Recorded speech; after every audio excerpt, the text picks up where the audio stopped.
الله sidoo saxardi jeegay magacayga waxa weeye Hamse Mohumud Farah waxaan la shaqeeyaa Ahmed Warsame oo waxaan nahay energy sector working group waxaanu ka hoos shaqeynaa oo aanu gacanteedii midignahay saan xagga dambe ku arki doontaan Wasaaradda Tamarta iyo Macdanta khaas ahaan waaxda maxaan ku raahdaa tamarta waxa kaloo iyaduna aanu si wanaagsan ula shaqeynaa stakeholderska kale haddii ay tahay commissionka tamarta iyo maxaan ku raahdaa stakeholders kale ee ka shaqeeya sectorka marka kaliya waxaan doonayay in yar baan dul mari doonaa laakiin sidii horeba uu wasiirku u sheegay iyo madaxdii naga horeysayba maanta waxaanu sameyn doonaa inaanu kubadda dhinaciina u soo laagno marka dhinaciina aan ka maqalno sectorkii xaggaad wax ka marinaysaan aynu is ogaano waayo inta badan doorarkii hore aan qabanay waxyaabo badan oo anagu aan xaggan ka qabanaynay baan idin la sheer gareynay haddii xeerarkii tahay iyo hawlihii aan gacanta ku haynay maanta waxaanu fursad u siinaynaa stakeholderska kale ee jooga meesha balina iyaguna soo bandhigaan waxay qabanayaan marka sectorka loo eego marka insha Allah hadalkaygu iska koobnaan doonaa sharmaakana in badan oo oran lahaaba wuu yiri marka waan dul mari doonaa insha Allah Batroolka maxaan ku dhahay howlweyn oo kale sada ajandahaba ka arkaysaan aynu geli doonaa iyaduna oo aan taaban doono consumerska iyo doodihii hore xaggan ka dhashay waay maalmihii hore xoog bas ugu qabanay mitrinka iyo hawlaha oo dadkuna ay ka cabanayeen marka insha Allah iyadana Batroolka hawsha weyn bay noo taalo aynu iyadana si dhaxgeli doonaa la doonayaa participationkiisu inaad xoog ka qayb qaadataan haddaan u soo noqdo slideskayga energy sector working group ama energy sectorku sidii uu gudoomiyaha maxaan ku raahdaa uu tamartuba sheegay waxaad moodaa horumar badan in la sameeyay laakiin dhinaca laga sameeyay dhinaca private sectorku ay riixeen oo anaguna xeerarkii iyo wixii kale kaabayay imika commission ko kale dhawaan baa la sameeyay marka loo eego xbarka shirkadihii leedka ee 91kii iyo shaqeynay marka weyn wada riixaynaa marka waa qorshe ku wada socda aan dawladdu kaliya wadine dhinac kasta laga wado marka kaas uu sheegayaa waxa kale oo anagu ESWG ahaan aanu nahay inaanu noqono maxaan ku raahdaa facilitationkii dhexdiina oo isku keenaysay haddii dawladii tahay haddii private sectorkii tahay iyo haddii consumerskii tahayba next slide si yaro kooban haddaan u sheego shaqooyinka ESWG waxaanu caawinaa ama gacanteeda midignahay wasaaradda oo macnihii markii ay stakeholderskan kale la macaamilayso waa meel maxaan ku raahdaa platform ay kula kulanto iyaga laftigoogu platform ay dawladii ay wixii cabasho iyo hawlo kale ay doonayaan kala hadlaanba ay ku qabsadaan weeye waxa kale oo aan maxaan ku raahdaa consultationka ESWG waxa uu shaqeysaa inay fududeyso consultationska iyo dialogue maxaan ku raahdaa sectorka dhexdiisa iyo wixii information la faafinayo in iyada laftigeega dhexdeeda ku qabano waxa kale oo aan sameynaa in aynu sidii iskaash looga sameyn lahaa energy sectorka isagana aan sameyno waxa kale oo aanu isagana energy sector working group kaga shaqeynaa sidii aanu alignment uga sameyn lahay national goalska iyo waxaan aynu qabanayno inagu shaqooyinkan qabanayno next slide haddii aan hoos uga soo dhaadhaco shirkan maanta aynu joogno oo kamida maxaan ku raahdaa shirarka aan qabano laba jeer baan qabanaa waxa kale oo jira ESWG meeting mid aynu dhahno oo quarterly aan u qabano marka shirkani waa dawladda ayaa hogaaminaysa saa ay maanta inoogu hogaaminayaan anagu ESWG ahaan waan fududaynaa ama facilitation baan ku leenahay iyo maxaan ku raahdaa in la isku keeno sectorka dhamaantii sidii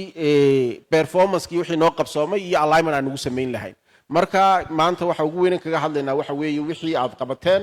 wixii cilada idinku dhacday iyo waxa insha Allah aan doonayno inaan qabanno sanadkan socda horuu dib inooga dhacay bishii hore iyo tii hore inay qabanaabay ahayd laakiin at least sanadkan wali horaantiisa baan joognaa waxaanu qabanayna insha Allah planiskeen ka arki doonaa next slide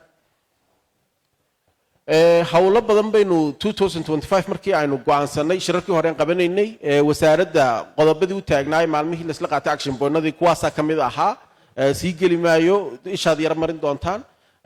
iyo cidii qabanaysay marka waxyaabo badan waanu ka qabanay waxyaabo kalena way noo harsay nimka sida MNE-ga iyo logical framework bending buu naga yar jiray strategic balaanka ayuu u yar fadhiyay marka insha Allah mar hadduu strategic balaankii iminka dhamaaday waxaan samayn doonaa inaynu targetiski maadaama hayno aynu wada cad jeexanay insha Allah waxyaabo badan oo kalena way noo qabsoomeen next slide iyaguna commissionka shaqooyinka badan baa u yaalay marka presentation ay sameeyeen iyo kun ay samayn doonaanba waxyaabo badan way ka qabteen marka Batroolka insha Allah qaar baa kamid ah kuwa la soo bandhigi doono marka shaqooyinkaas commissionkuna dhinacoogi ay u qorsheysnaa intooda badna way dhamaadeen insha Allah iyagaana sheegi doon next slide sideen horeba u soo sheegnay sharmaakana uu sheegay shirarkan waxyaabo badan oo aynu kaga hadalnay oo jira midho dhaliyay baa jiray oo imika kale waxaan kaga hadli jirnay energy lowgi electricity lowgi wayn sameynay guurtidu yaala strategic kaga hadalnay wayn sameyno foundation kiishi insha Allah wad ka qayb qaadan doontaan policy wuu dhamaaday isagu waxa kale oo isagana success ah qodobka maxaan ku raahdaa import and utilization of heavy fuel ka qodobadii uu soo jeediyay doodii dheereedin maalintii ka galnay sidee baa qiimaha loo dhimi karaa ay lahaayeen maxaan ku raahdaa shidaalka nagu qaaliya marka adu doodii waxay furtay in assessment la sameeyo wasaaradda ganacsiga iyo commissionka iyo ay lead gareeyaan dabadeedna loo ogolaaday in shirkadihii maxaan ku raahdaa shidaalkii cuslaa kii salfarta ku badnay wax la soo dejiyo marka weynay naga anfacday dagaalkii bariga dhexe oo kaydkii yaalay waa kan qiimihii marka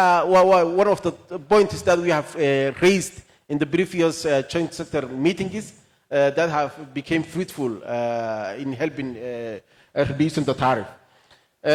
ESWG boardki isaga waan sameynay waxa kaloo jira iyagana guidelines loo sameeyay marka qodobo badan oo lagaga hadlay shirarkeenii hore oo midho dhalay baa jira next slide challenges kaasi wali intoodii badnayd wuu yaala dawladana bal la doonaya waxaan ka shaqeynaa iyo caqabadaha in insha Allah wax laga qabtaa wax weyn ka qabanay inteedii badneed laakiin wali waxaad moodaa inay dul taalo ilaa hadda maxaan ku raaa shidaalka weyn ku tiirsanay oo dibtan dhacday bariga dhaxna wayna sii tustayba maxaan ku raaa dadkii kayd haystay baa ka baxay way jirtaa limited financing kii xaqii energy-ga oo lacagyo badan wali meynaan gelin iminka projectska ay socdo mooyaane dawladdu saa xagga dambe government subsidy ma jiro marka dawladda laftigeedu inay budgetka qayb kaga darto weeye infrastructure sidii loo dhisi lahaa aan la suginay hay'aduhu lacagina siiyaan bur infrastructure baa jira maxaan ku raahdaa private ESWG ilaa hadda leedkii ilaa public service-kii bad bixinaya oo culayskii iyaga saaran yahay haddii street light-kii tahay iyo hawlo kaleba tahay skilled workforce iyo shortage ka ah maxaan ku raahdaa wali sector-ka competitive kii maxaan ku raahdaa salary-na aan shaqaalahoogi iyo wixii si skill-kii maxaan ku raahdaa loo soo jiita aan lahayn data iyo information gap ilaa hadda ina haysta insha Allahna aan doonayno ESWG waxyaabaha doonaysa inay ka caawiso bal in information sharing kaasi meel cid kasta oo stakeholder ay information kiina contribute garayso cid markay war u baahatana ay ka qaadan karno insha Allah ka dhigno waxa kaloo challenge isaguna imkay nagu soo biiray Middle East war-kii oo xaq qodobka hore ku soo sheegnay inayna heavy reliance on imported petroleum ay nahay dabadeedna barigii dhaxana oo ka barigii dhaxan noqday waxa kaloo iyaduna caqabad jirta sidii uu gudoomiyuhu hore u sheegay meerjarkii Hargeysa ilaa hadda uu noo suurtagal yahay isku dayo badan baan sameynay infrastructure-kii iyo duplicate ay ka sameeyeen iyo kuwaasoo kharashka sii badinaya marka xeerkii imka waynu sameynay haddii markaa shirkadaas inoo midoobaana in Hargeysa insha Allah one entity ay noqoto waa la doonayo si loo yareeyo duplication kan badan 40 waayir isbarbar socda iyo hawlahan wada socdo oo dhan oo leerkiina aynu hagaajisan karno generationkii wixiina la kala saari karo next slide anaga ahaan qorshahaygu waxa weeyo inaan hawshan sii wadno insha Allah marka annual progress review inaanu sameeyno bal wixii laga sameeyay sectorka insha Allah in aan progress report iyo waanu sameeynaa we provide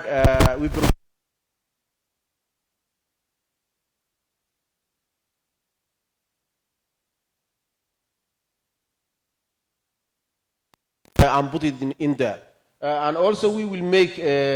markay imkay noo dhamaato istiraatiijiyadu waxaan heli doonaa targets ama milestones ay tahay inaan gaadhno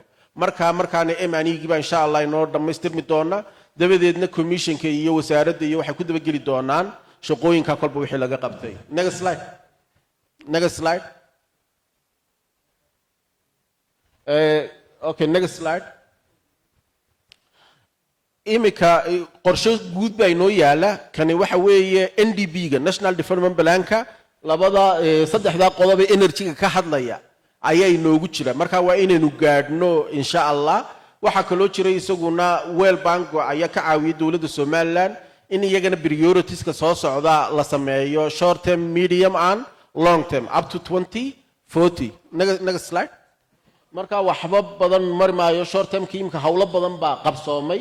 uu ka mid yahay maxaan ku raraa commissionka sameyntiisa iyo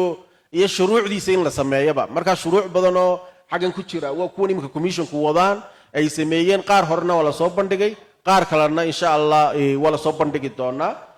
Next slide. Medium ka isaguna dawaa markaynu insha Allah 2030 caga wanaagsan ku istaagno marka at least in level jarno maxaan ku raahdaa ay noo dhamaystirmaan ay shuruucdan inaga dhamaystirmaan ay hawlahan fulino insha Allah. Next slide. kaasina waa ka ugu dambeeya mustaqbalka waa xaqeen doonayno insha Allah by 2040 that is the plan of the government that we want to reach insha Allah in the energy sector. Next slide. Yeah. So intaasan ku soo koobaya sidaan horeba u sheegay insha Allah dhinaciina ayaanu maanta insha Allah maqli doonaan. We want to hear from your side what you have achieved in 2025, the challenges that you have incurred or that you have met, and also your plans inshallah in 2026. So that's what we want to see in your presentations today inshallah. And also you can raise anything, any challenge that you have come across. The management is here and they will also respond. Wixii cabasheed la kulanteen sanadkii hore way jiraan imka cashuur dhaafko kale wanagi dood badan ka galnay oo waxyaabo badan waa la calaan gareey marka hadii kuwiyo kale ay jiraan management kuwiina la jooga insha Allah waa soo